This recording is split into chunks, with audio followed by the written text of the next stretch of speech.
Hola, ¿cómo están? Qué gusto es poder estar nuevamente con ustedes una semana nueva en otro capítulo de En Voz Alta por las diversas plataformas de USTV. Estoy transmitiendo desde Guadalajara, México, para todo el continente y el mundo. Quiero saludar a todo el equipo que hace posible esto desde Santiago, de Chile, desde los estudios de USTV. Somos la red de televisión de las universidades del Estado de Chile con la mayor cantidad de contenidos culturales educativos, científicos del país, los que divulgamos y difundimos a través de www.ustv.cl, también por la señal del 14.4 de la televisión digital en la región metropolitana y por Sapin TV por el canal 165 para todo el país. También nos puedes seguir por medio de las redes sociales y revisar, por ejemplo, nuestro Facebook, Instagram, YouTube como programa en voz alta, donde encontrarás el antiguo contenido y también el material que semana a semana estamos produciendo. También puedes visitar las redes sociales de USTV, en donde encontrarás todo el material que estamos haciendo para ti. También prontamente visitar el sitio www.programaenvozalta.com. Soy Víctor Munita y esto es En Voz Alta. Y vamos ahora con la presentación de nuestra invitada. Silvia Georgina Estrada es periodista, escritora y editora. Nació en 1979 en Monterrey, México. Es egresada y titulada de la Facultad de Ciencias de la Comunicación de la Universidad Autónoma de Coahuila. Ella es la tercera generación de periodistas de su familia. Su abuelo, Antonio Estrada Salazar, se dedicó al trabajo del periodismo en Monterrey. En reconocimiento a su trayectoria, el gobierno del Estado de México entrega cada año el premio Antonio Estrada Salazar. También su padre, Jorge Arturo Estrada, fue director del periódico Independiente. Según palabras de la propia Silvia Georgina Estrada, fue esta tradición familiar lo que la llevó a enamorarse del periodismo.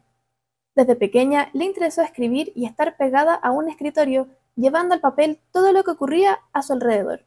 Con los años comenzó a explorar el mundo de la literatura. Es autora de los libros Músicas de 2021, La Casa Abierta, Conversaciones con 30 poetas de 2021, El libro del adiós de 2016 y Pinacoteca del Ateneo Fuente 100 años de 2020. Además, trabajó en la coautoría de Sara Peros, Los primeros 50 años de una gran historia de 2019. En 2014 recibió el Premio de Trayectoria Cultural que otorga la Universidad Autónoma de Coahuila y en 2020 obtuvo la presea Roberto Orozco Melo por su trayectoria en el periodismo cultural. Su trabajo periodístico ha sido reconocido en varias ocasiones con el Premio Estatal de Periodismo del Gobierno de Coahuila, así como el Premio Estatal de Periodismo Cultural Armando Fuentes Aguirre. Hoy, en Voz Alta, te presentamos a Silvia Georgina Estrada. ¿Y si Dios fuera mujer? ¿Y si Dios fuera mujer? Pregunta Juan sin inmutarse. Vaya, vaya, si Dios fuera mujer, es posible que agnósticos y ateos no dijéramos no con la cabeza y dijéramos sí con las entrañas. Tal vez nos acercáramos a su divina desnudez para besar sus pies no de bronce, su pubis no de piedra, sus pechos no de mármol, sus labios no de yeso.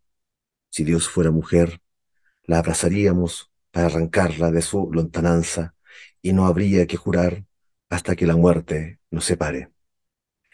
Leo este poema de Mario Benedetti.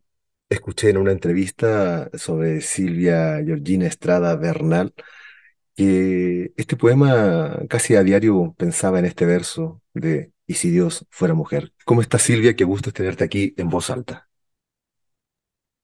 Muchas gracias, Víctor, por la invitación. Muchas gracias a todo el equipo que hace posible este programa. Estoy muy contenta de estar aquí platicando sobre poesía, libros, periodismo cultural y todas esas cosas que a muchos nos parecen que siguen siendo muy importantes y que hay que hacerles un lugar en el mundo.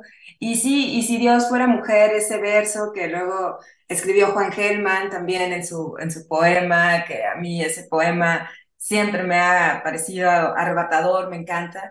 Pues me parece una gran forma de empezar. Muchísimas gracias, Víctor, por la invitación y por este espacio.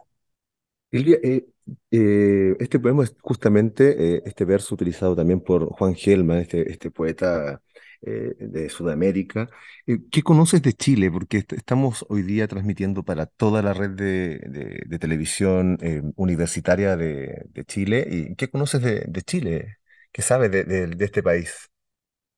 Bueno, pues en primer lugar, a mí lo que me cautiva de Chile es su tradición literaria y por supuesto su gran poder poético. A mí me parece que en la literatura chilena, sea narrativa o sea ficción, incluso en la no ficción, o sea, me parece que esta cuestión poética siempre está ahí presente.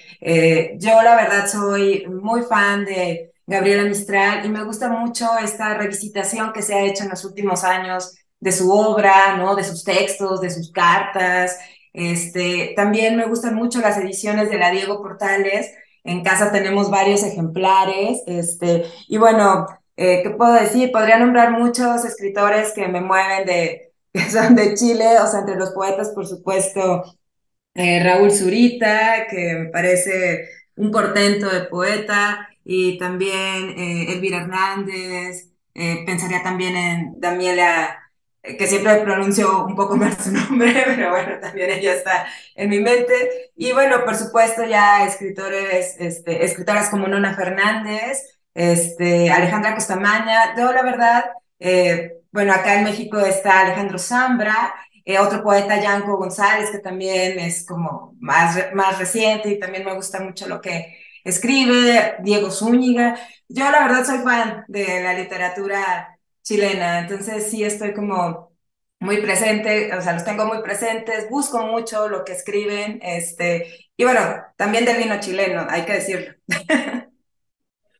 También el vino chileno. Te voy a llevar como al otro extremo donde estás tú y donde naciste. Tú naciste en Monterrey, pero dices que estuviste un breve tiempo y luego te trasladaste a Saltillo. ¿Cómo es la vida en Monterrey? ¿Cómo es la vida en Saltillo? Para que en Chile conozcan un poco de cómo también funciona las ciudades, los lugares donde tú estás habitando hoy. Bueno, estamos en una región que es el norte de México, es decir, que somos frontera con Estados Unidos y eso influye muchísimo en la cultura mexicana de esta parte. O sea, se dice que hay muchos Méxicos, es verdad, o sea, hay distintas maneras de vivir este país. Y en el norte, que es de donde yo soy originaria, bueno, es la región del semidesierto, entonces los paisajes suelen ser muy impactantes. Bueno, en Chile tienen el desierto de Atacama, ¿verdad? Que les puedo decir de desiertos. Pero bueno, acá en esta parte de México, en Monterrey y en Saltillo, están los desiertos, las grandes montañas, también hay una cadena montañosa que atraviesa esta parte. En Monterrey hace muchísimo calor, es como un calor que llega hasta los, no sé, 45 grados centígrados. Saltillo afortunadamente es más benigno, es como un oasis, es el oasis del norte. Entonces aquí hay árboles, hay un clima mucho más fresco, es una ciudad de... Saltillo es una ciudad de 1 millón de habitantes, es una ciudad industrial, aquí se trabaja mucho en estas cuestiones, hay armadoras de coches, y se producen muchas piezas en torno a los coches que se llevan a Estados Unidos. Y entonces, digamos que esta vida como de Estados Unidos, México, se vive mucho en esta parte que es la frontera del país. Comemos muchas hamburguesas, eso no puede faltar. Y bueno, también carne, acá la tradición de la carne es como muy importante. Y en Coahuila, tengo que decir que también Ujú. se producen de los mejores vinos de México. De hecho, a unos kilómetros de Saltillo está un pueblo que se llama Parras, un pueblo vitivinícola, donde se fundó la primera, pues sí, la primera industria de vino de toda América Latina. El vino de América Latina nació a unos kilómetros de donde yo me encuentro. Entonces, digamos que hay como de muchos tipos de tradiciones por acá en Saltillo. Saltillo es una ciudad de más de 400 años y eso también se nota en las calles. Es una de las ciudades más viejas del norte de México. Y ¿Y eso cómo también. cómo se vive la vida cultural en Saltillo, allá? ¿Cómo es el mundo literario de Saltillo? ¿Las universidades, cómo funcionan? Bueno, tenemos una tradición muy larga literaria en Saltillo. De hecho, Saltillo fue considerada finales del siglo XIX y principios del siglo XX como la Atenas de México por su tradición educativa. Tiene este imponente edificio que se llama Ateneo Fuente, que primero fue un bachillerato y ahí estudiaron gobernadores, presidentes de México, y los intelectuales de la época. Ahora funciona como preparatoria, y bueno, esa es como la base de luego lo que se convirtió en la Universidad Autónoma de Coahuila, que es la universidad estatal, que atiende a miles de estudiantes. Hay una carrera en letras españolas, por supuesto. Y bueno, yo diría que una de las grandes tradiciones literarias de Saltillo tiene que ver con la Feria del Libro, la Feria Internacional del Libro Coahuila, que tiene 25 años, cumple su 25 aniversario, y eso significa que hay generaciones que crecieron entre libros, yendo a presentaciones, escuchando lecturas. Eso también es como parte de la tradición literaria y de acá, de esta región. Bueno, hubo talleres interesantes y hay escritores que son originarios digamos, de Saltillo, o originarios en la idea de que aquí se formaron, como Julián Herbert, como Luis Jorge Bone, que también, él es de otra parte de Coahuila, pero digamos que en Saltillo tuvo parte de su formación. También están poetas como Claudia Berrueto, Claudia Luna, digo, por nombrar algunas, que actualmente escriben y que se pueden rastrear fácilmente en Internet. Entonces, digamos que sí hay como esta tradición cultural en Saltillo muy fuerte. Hay mucho teatro independiente. Uno puede buscar un evento cultural y en Saltillo puedes encontrar un evento cultural casi a diario. O sea, ya sea una obra de teatro, una exposición, una charla de filosofía o cursos. Creo que es una ciudad que tiene una vida cultural y que de pronto a los saltillenses se nos escapa como pensar en que esta vida existe, pero afortunadamente hay muchos años de que Saltillo de verdad tiene una actividad cultural importante y destacada, no solo acá en esta región del país, sino en todo México.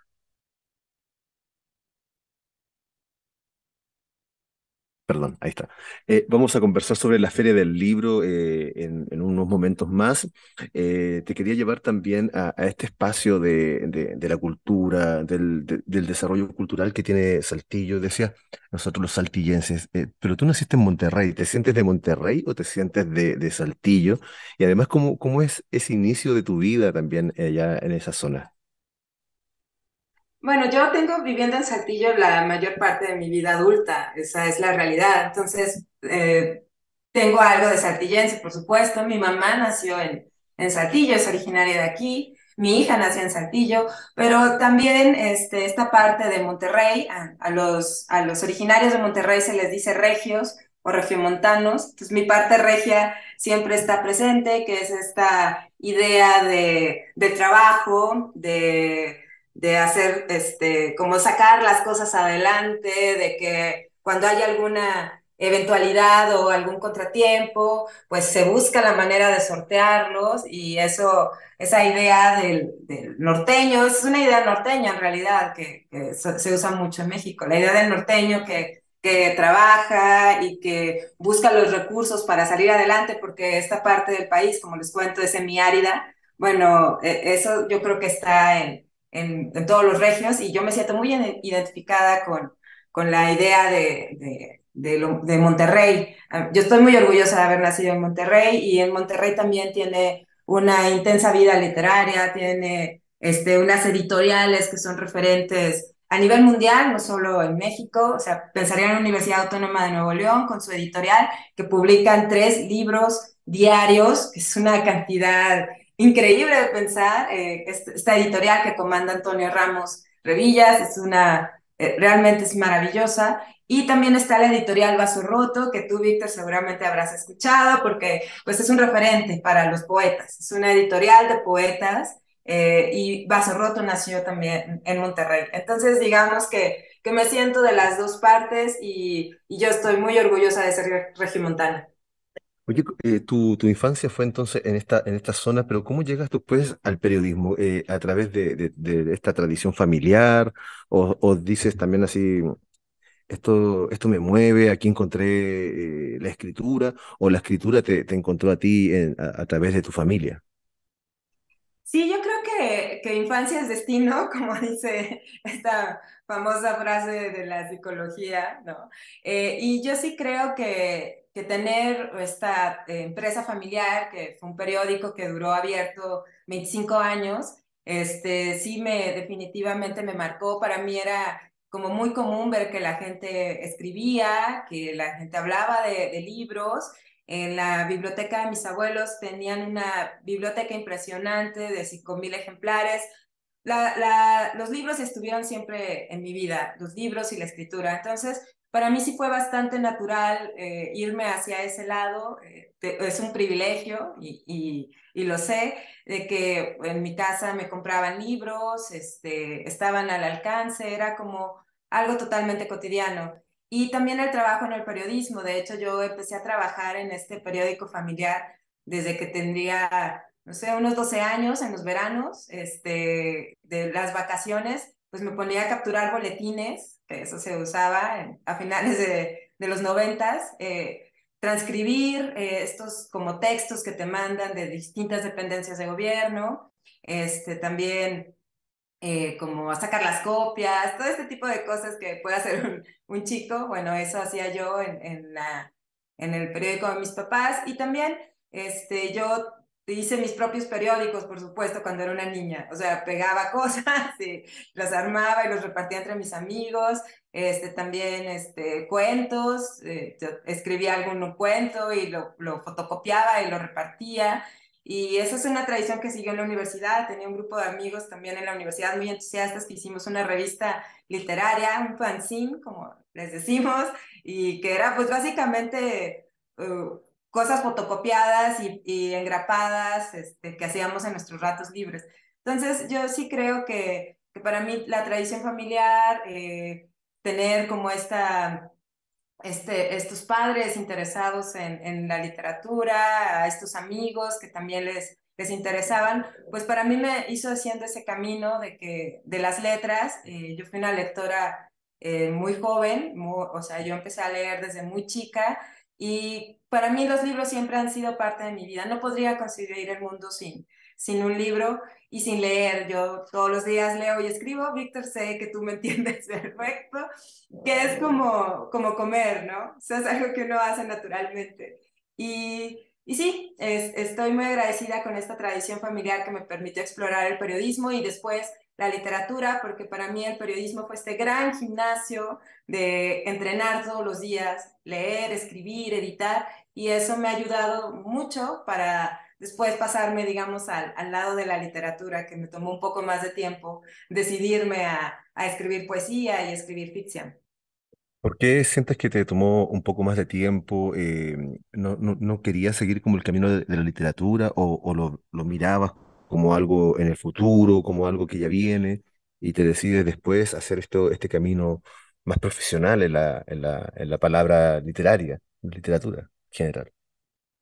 Sí, bueno, creo que a mí me pasó como a muchos y muchas, como este miedo de que mis escritos no fueran lo suficientemente buenos, ¿no? Después de leer a los grandes, ¿no? Después de leer a Dostoyevsky, a Tolstoy. Yo era una enamorada de la literatura rusa cuando era joven, a Chekhov, y después leer a Silvia Plath o leer los ensayos de Susan Sontag. Bueno, eso da un poco de temor, porque dices, bueno, mi escritura no va a estar a ese nivel. Y me tomó varios años como pensar que yo puedo escribir lo mejor que pueda, ¿no? O sea, es un intento y es una lucha de que hay cosas que uno tiene que escribir. Y de hecho Silvia Plath en una carta a su madre le escribe que ella justamente se sienta en el escritorio y agarra la hoja en blanco y escribe porque hay una voz dentro de ella que no puede detenerse. Y creo que quienes nos dedicamos a la escritura sentimos y escuchamos a esta voz que nos impulsa a escribir y ya después vendrá lo siguiente. Yo soy muy tradicional en ese sentido. Yo creo que la escritura claro, se requiere talento, pero también se requiere esfuerzo y disciplina y constancia y leer mucho e ir a talleres e intentar que el libro se abra su propio camino, o sea, buscar la editorial. para mí lo más importante, y espero que así sea siempre, es la escritura. Y si después viene la publicación y los lectores, y pues eso me va a hacer muy feliz, pero finalmente para mí la escritura es una necesidad y yo creo que por eso desde el principio yo estudié ciencias de la comunicación, una licenciatura que está orientada a trabajar en los medios de comunicación justamente, y desde el principio yo escogí el periodismo escrito, porque para mí era fundamental escribir y leer. Yo sigo siendo una romántica y pienso que la hoja, el papel, poder comunicarnos de esta manera a través de las palabras, de la palabra escrita, sigue siendo muy importante. Y por eso siempre, desde el inicio, yo sabía que lo mío era la escritura, aunque fuera primero desde el lado del periodismo y ya después que me animé, ya pude como hacerlo la otra parte, ¿no? Que es la poesía y la ficción, los cuentos, que es lo que yo escribo. Dijiste que de alguna forma primero es esta escritura y luego viene la publicación. ¿Qué te parece hoy día que tantos escritores y escritoras buscan primero la publicación antes del trabajo literario consciente? Y lo primero es mostrar lo que se hace como un objetivo de tener el objeto libro en manos y en las redes circulando y el proceso es algo como que se va haciendo en el camino y no es antes. ¿Qué te parece eso? Bueno, creo que vivimos en una época en la que las redes sociales y la exposición pública es tan fuerte que por eso hay tantos autores y tantas autoras como esperando esa aprobación. Creo que todos los seres humanos vivimos ahora buscando de alguna forma esa aprobación que nos dan las redes sociales, que es mucho más fuerte y es instantánea. Estamos buscando el like, estamos buscando que alguien nos ponga me encanta o me gusta o que retuitee lo que ponemos, ¿no? Que esté pendiente de nuestra vida y mostrar lo exitosos y felices que somos, pero al final también es como una ilusión, ¿no? Es como es algo pasajero y entre el like que recibimos, pues ya pasaron otros 200 publicaciones, otros 200 posts, o miles de tweets y ya se pierde lo que pusimos en ese momento.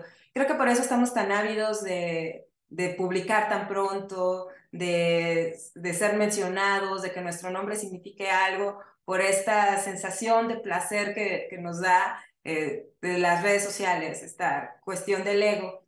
Pero al final yo sí creo que la literatura que permanece, que es el sueño de quienes escribimos, que lo que publiquemos se siga leyendo, bueno, eso tiene que ver con esta carrera de largo aliento. Para mí la literatura es un maratón, no es una carrera de 100 metros planos. Y al final yo quiero escribir cosas que me hagan sentir orgullosa de los textos, ¿no? Sentir que el texto que yo suelto al mundo, pues es el mejor texto posible, es lo mejor que pude hacer, ¿no? Ya lo leí, lo corregí, busqué que tuviera como lo mejor. En poesía siempre estoy pensando, ¿dónde está la metáfora, no? O sea, que estoy escribiendo que de verdad haga un clic con el lector, ¿dónde está la metáfora? ¿Dónde está la conexión? Y, y al final para mí eso es lo importante en esta época y creo que así ha funcionado la literatura en los últimos miles de años, ¿no? O sea, estamos aquí en el siglo XXI y seguimos leyendo a Safo y seguimos leyendo a Homero y seguimos leyendo a Shakespeare con emoción y con asombro. Y eso es lo que hace la gran literatura. Se queda ahí con nosotros y nos conmueve y nos hace pensar y repensar quiénes somos. Nos hace encontrarnos con nosotros mismos. Y eso es lo que yo espero lograr algún día con lo que escribo. En ese sentido, ¿cómo es tu proceso creativo a diario?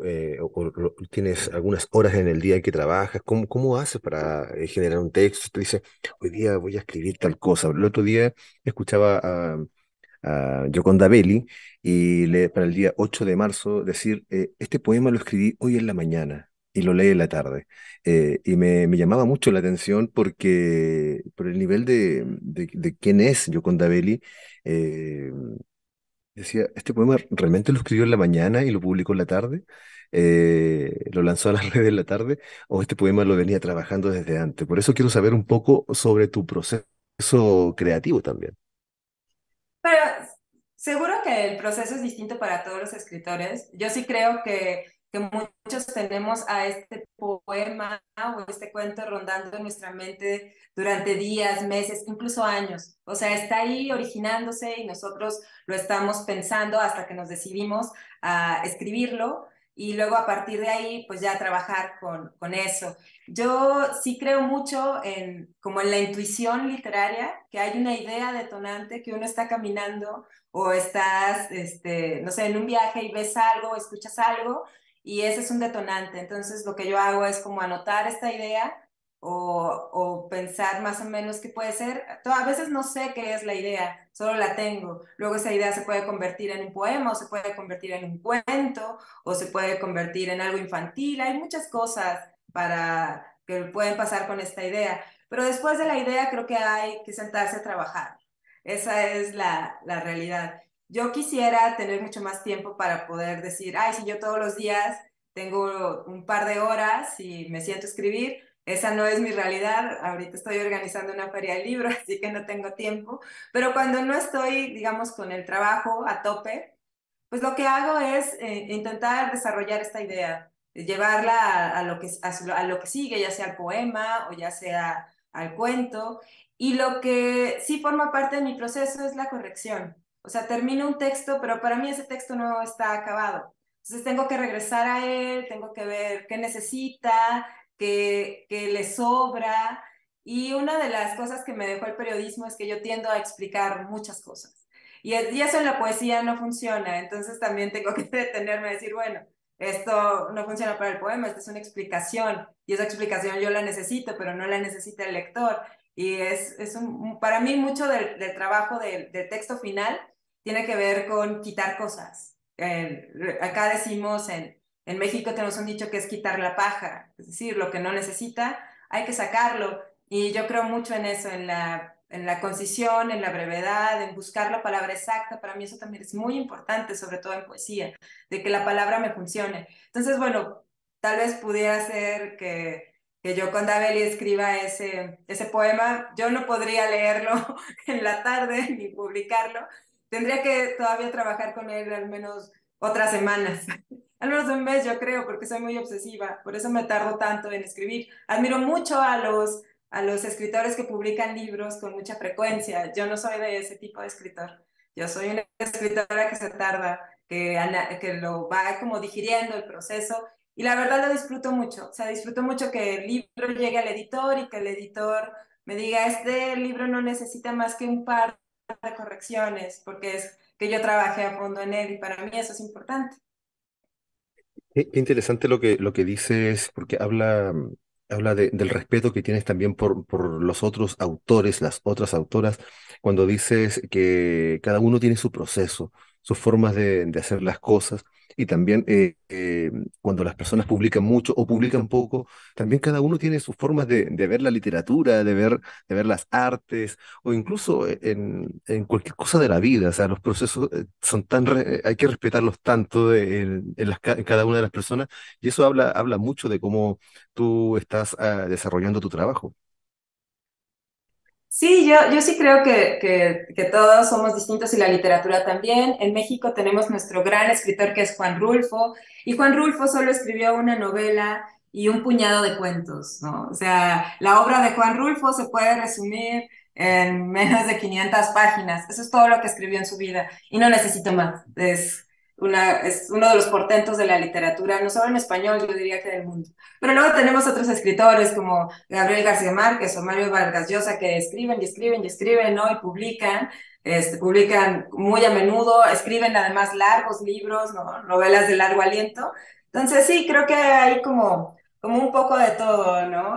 Yo recuerdo que Juan Gelman, a quien entrevisté hace unos años, Juan Gelman creía en la musa, creía que tenía que quedarse esperando a la gran señora, sí le decía, para que como le dijera los versos y luego poder escribir. Para él no había como un ejercicio de disciplina, no era, me voy a sentar todos los días y voy a ponerme a escribir los poemas. Para él eso era necesario.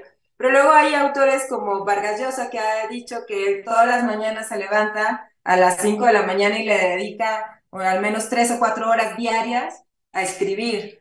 Y ahí está otro proceso, ¿no? Entonces sí creo que los procesos son distintos, pero el compromiso es el mismo. De eso también estoy convencida, que los autores que nos importan es que realmente se comprometen con la literatura y con lo que están escribiendo.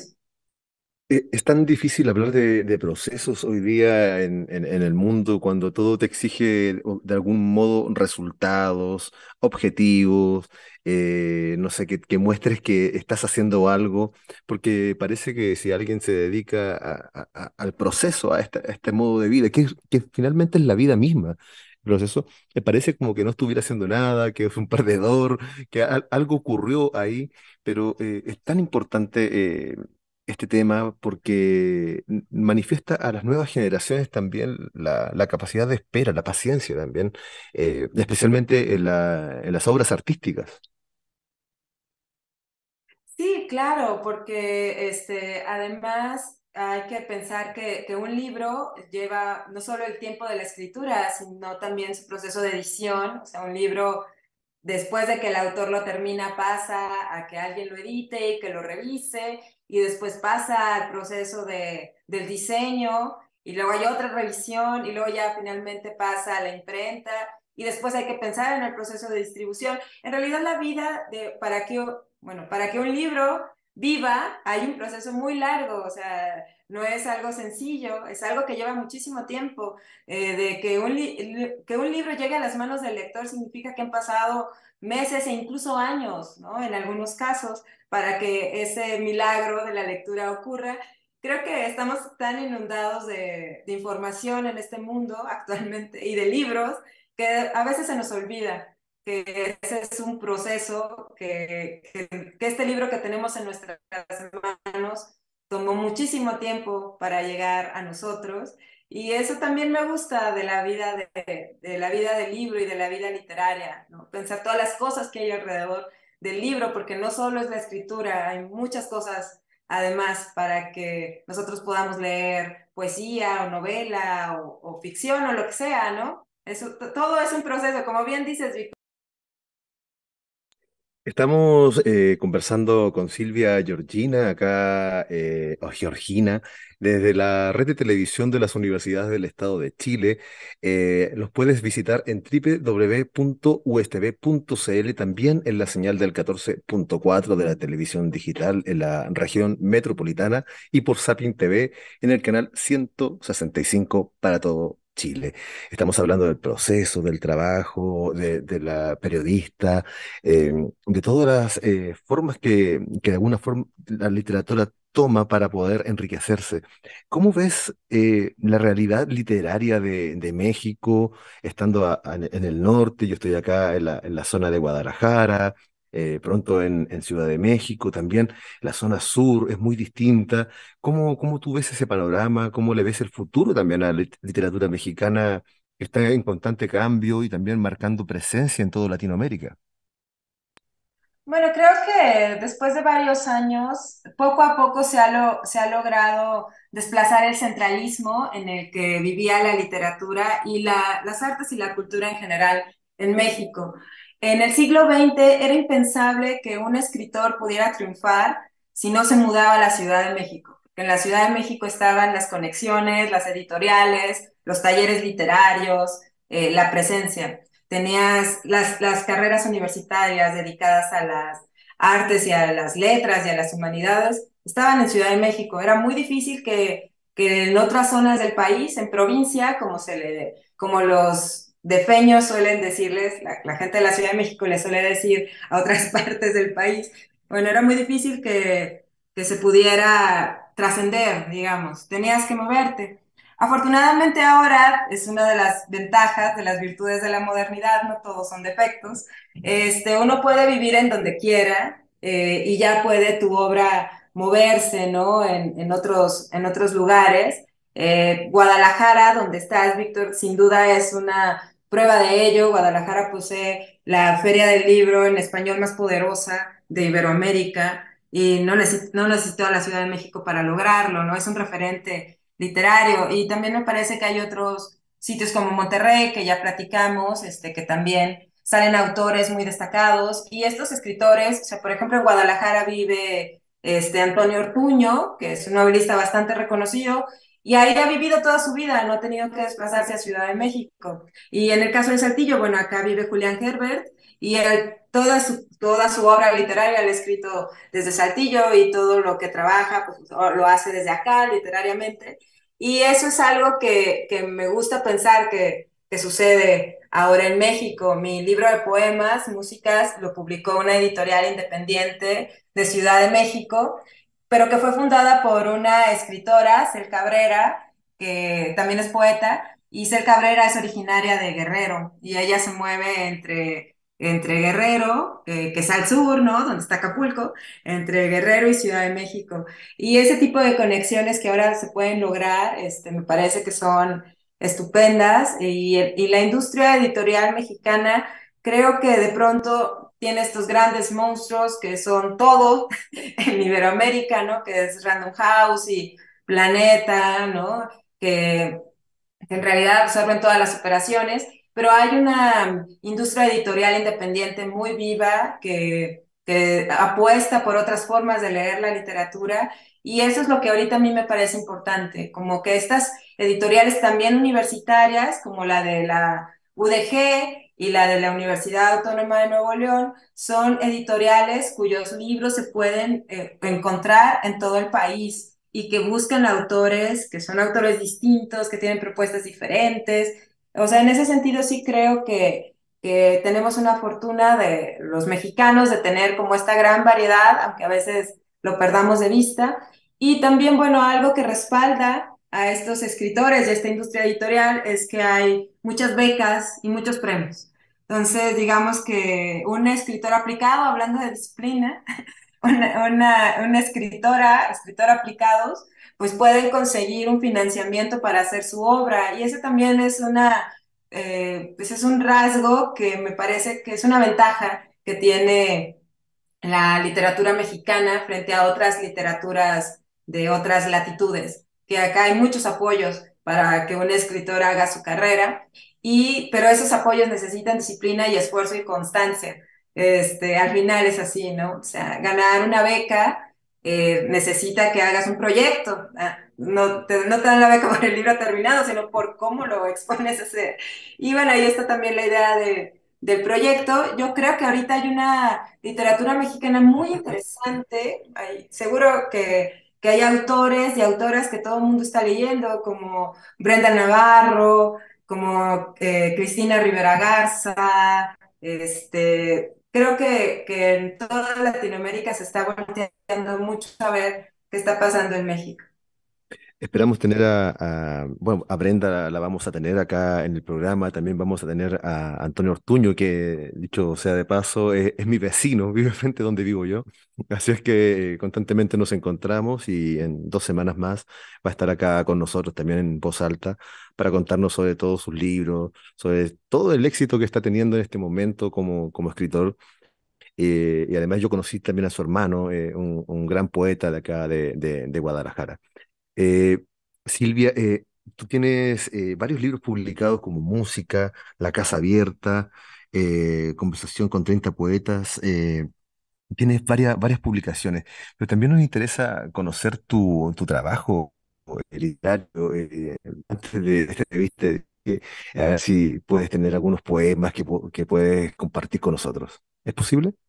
Sí, claro, muchas gracias, Víctor, por darle espacio a la poesía. Víctor, usted es poeta, como todo el auditorio sabe, y entonces, bueno, me encanta que entre poetas siempre estamos pensando en, hay que leer poemas, y sí, aquí tengo algo. A mí me gusta un poema.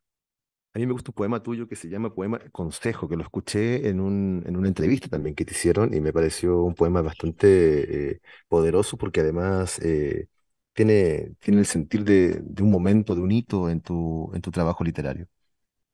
Sí, bueno, ahora que lo mencionas, pues leeré ese, y sí, es un Muchas poema gracias. que tiene justo que ver con esto, ¿no? Con la idea de la familia, de los lazos, de lo que nos heredan nuestros padres, lo que le pasamos a nuestros hijos.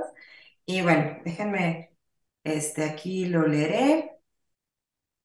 Denme un segundo. Aquí está. Consejos. Cuando era niña, mi padre, voz de cedro, me llamó. Tengo 3 consejos. No hables con hombres extraños, no camines por calles oscuras, no entregues el corazón. Recuerdo que en el parque mi respiración se detenía al ver el rostro de un hombre. La alarma aumentaba si él sonreía. Me retiraba paso a pasito, sintiendo en la espalda sus ojos de patas largas. Pero a la vuelta de los años, eh, perdón, Víctor, se me fue, pero ya sigo. Pero a la vuelta de los años, sin apenas darme cuenta, los hombres ya no parecían oscuros. En su interior había un misterio y yo lo deseaba. Así olvidé el primer consejo de mi padre. Después los muertos aparecieron. Un chelista fue apuñalado al romper el alba. Barrios enteros quedaron huérfanos, solo visitados en rumores de Facebook. Las calles descargaron tinturas rotas. Las casas se transformaron en fuertes. A mi pesar, seguí el segundo consejo de mi padre. Con el corazón fue distinto. Solía entregarlo a los ojos falsos de las mariposas, a los perros callejeros, a los perdedores, a los protagonistas de los libros. Después llegaron los amigos y los hombres extraños a los que no debía dirigir la palabra. Poco a poco, olvidé que no debía entregar el corazón. Ahora no hay marcha atrás y es duro y bello como nieve rompiendo la piel. Veo a mi hija jugar en el parque, cómo consuela a un niño que lloriquea tras caerse del columpio. No hables con hombres extraños, no camines por calles oscuras, no entregues el corazón. Gracias.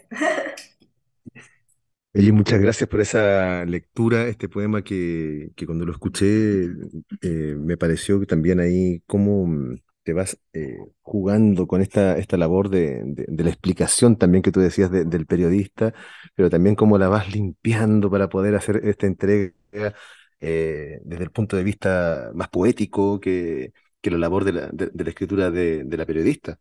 Y cuando escuchaba tus textos también me remitía esta información de la infancia que te entregan y cómo te va marcando en todos los caminos de la vida. ¿Ha sido así? Sí, yo creo que en músicas lo que traté de hacer era como una especie de recorrido de vida, ¿no? Como que empieza en la infancia y ya termina en la edad adulta. Digamos que hay un poema un poco para cada etapa, para la niñez, para la adolescencia, para la primera juventud, para la madurez. Y son poemas que tienen una relación indiscutible con mi vida, pero también al final el poema necesita encontrar sus propios elementos. Entonces yo no podría decir que todas las cosas que se enuncian en el poema son cosas que en realidad me pasaron, porque de pronto sí me toca mucho que me pregunten eso, ¿no?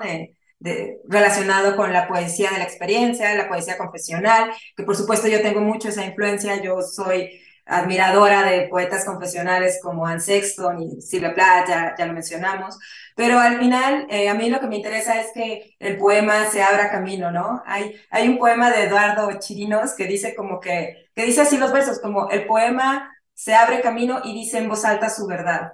Y al final yo creo mucho en eso de los poemas que se van moviendo, que hay cosas que nos sacan de adentro, pero luego hay otras que van como agarrando de otros lados para construirse. Y un poco así son los poemas de músicas, ¿no?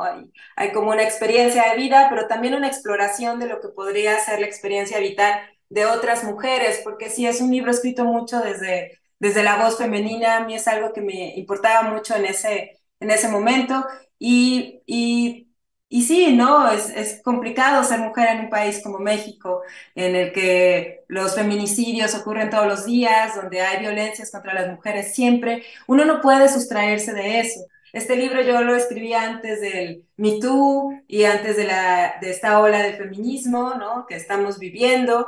Pero esos poemas creo que tenían ese componente porque es algo que está en nuestra vida de todos los días. Y creo que eso le pasa a muchas mujeres escritoras, ¿no? Que luego te preguntan si escribes cosas feministas o si tienen relación con eso. Y en realidad, pues, no, la vida así nos mueve y esas cosas están ahí para ser escritas.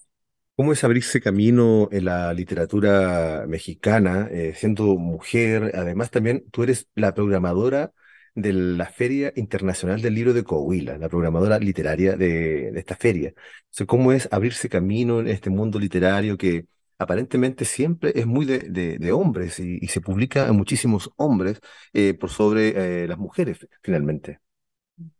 Bueno, creo que en realidad la industria se ha ido moviendo. O sea, cuando yo empecé a practicar el periodismo cultural y empecé a cubrir como mis primeras ferias de libro en Guadalajara, que eso fue como en el año 2009, y desde entonces siempre he estado haciendo entrevistas en la FIL Guadalajara, sí sentía que había como pocas escritoras y no estaban tan programadas, pero sí había muchas mujeres trabajando como en estas otras áreas que son vitales para la industria editorial, que son las relaciones públicas, que son las que se encargaban de llevar a los autores a que hicieran sus presentaciones, de organizarles la prensa. Eran equipos hechos básicamente con mujeres.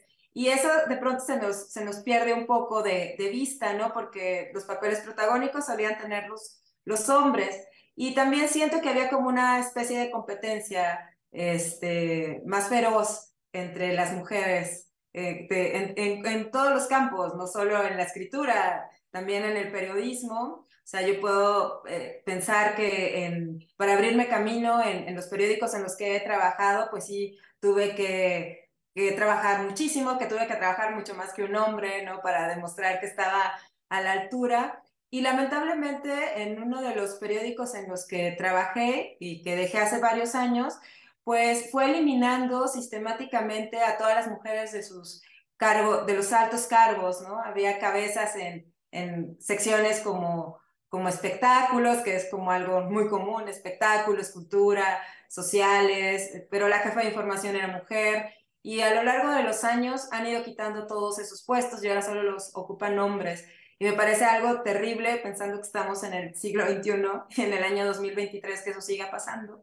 Pero por otro lado, pienso que sí hay muchos más espacios para las mujeres, que era algo que era necesario y que ahora siento que ya podemos regresar a ese espacio de conversación, a ese espacio mixto de conversación. Ahora que hablas de programación, creo que en los últimos años se programaron muchas mesas en las que solo participaban mujeres, pero a mí también me interesa como esta diversidad de pensamientos y de comentarios. O sea, creo que ya se quedó en nuestra mente puesto que las mujeres tienen que participar. Y cuando hacemos la programación, pienso en el caso de la Feria del Libro de Coahuila, ya no pensamos tanto en que las mujeres tienen que estar, porque es algo que ya integramos. Y si vemos el programa, podemos ver que la relación entre participantes hombres y participantes mujeres es similar, porque es algo que ya no nos tenemos que plantear. Y eso es lo que me da gusto, que podamos llegar a esa situación en la que ya no tengamos que racionalizar, falta una mujer aquí, sino que ya esté integrado a nosotros y sea natural que las mujeres ocupen estos espacios. Creo que se ha avanzado muchísimo y en nuestra feria, en la Feria del Libro de Coahuila, pues la encabeza la secretaria de Cultura, es una mujer y lleva varios años en el cargo y eso también es motivo de orgullo y en nuestro equipo hay muchas mujeres y eso pasa en los equipos de grandes ferias. Por citar la FIL Guadalajara, su programadora es Laura Niembro, una mujer extraordinaria, y la directora es Marisol Schulz, también otra mujer extraordinaria. Y en Léala, que es este festival de extensión de Guadalajara en Los Ángeles, otra mujer, Erika Fierro, es quien hace la programación. Entonces, Pienso que estos espacios se han ido ganando con esfuerzo y trabajo y ahora nos toca mantenerlos, que eso es lo importante. Oye, ya nos quedan un par de minutos para conversar sobre la Feria del Libro, la Feria Internacional del Libro de Coahuila 2023, que comienza ya este viernes y con Chile como país invitado. ¿Cómo ha sido ese proceso? ¿Cómo fue la convocatoria? ¿Con quiénes contactaron y qué novedades hay también? Bueno, pues nosotros estamos muy emocionados de que Chile sea el país invitado. Es algo que habíamos esperado en la feria desde hace varios años. Y luego lo que se hace para contactar a los países invitados, en el caso de nuestra feria, es dirigirnos directamente con la embajada. Es con quienes trabajamos para lograr la programación de la feria. En este caso, contactamos a la Embajada de de Chile en México, a la embajadora Beatriz Sánchez, que es una mujer muy entusiasta, una persona muy preparada que de inmediato se animó a que Chile fuera el país invitado en esta edición y bueno, estamos muy contentos porque vamos a tener a varios escritores chilenos, estarán participando con nosotros. La embajadora va a dar una conferencia sobre la reflexión de los 50 años del golpe. Ella estará platicando sobre eso. Bueno, Víctor, que también es parte del programa, estamos muy contentos porque presentará poesía, pero también hablará sobre las relaciones entre México y Chile. También nos acompañará Mauricio Durán, que es compositor y guitarrista de los Bunkers, que tiene un libro de memorias justo sobre esta banda chilena que ha visitado Coahuila y de la que somos fans, y él va a tener una conversación con Alejandro Zambra, es una mesa muy chilena también, y después Alejandro también hablará un poco sobre su trabajo literario, y para cerrar el programa tenemos a Sebastián Cohen Esqueniza, espero estar pronunciando bien su apellido. Él es cineasta y va a proyectar su documental Villa Olímpica y hablará también sobre él.